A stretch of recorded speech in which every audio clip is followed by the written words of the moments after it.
Hello and welcome to our educational videos for Hawaii Pacific Property Management. My name is Duke Kim Han. I'm the broker and owner of Hawaii Pacific. So we get asked a lot of times by our owners, how much insurance should we carry on our home while we don't live in it?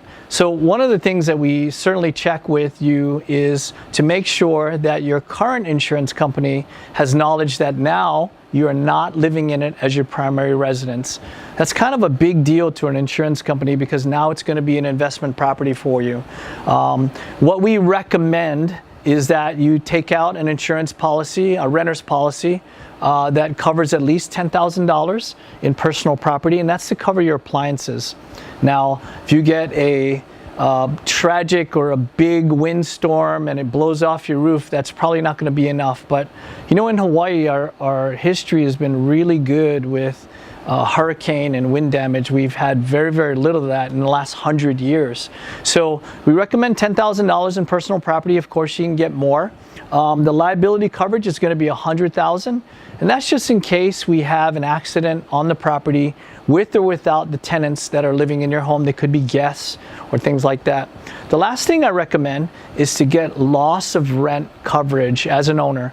This is pretty important because what happens is if we get a leak or we get your roof blow off, tree goes through your window, and then now we have water damage, the tenants probably will not be able to reside in the unit or pay rent.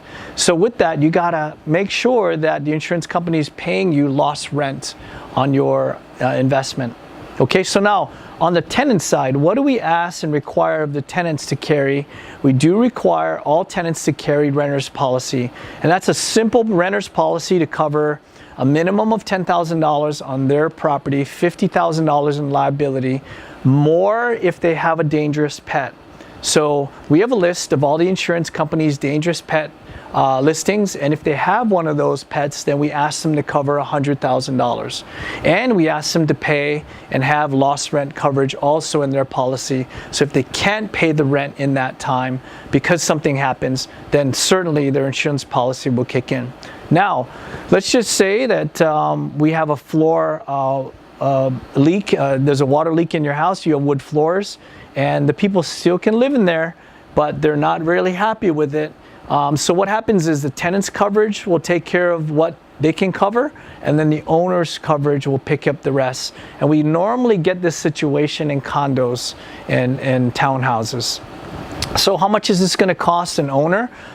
Anywhere from $100 to $300, depending on your insurance company. How much does it cost a tenant? $100 to $200. It's very, very minimal, and we require these things before they move in and for you owners before we have a tenant reside in your unit.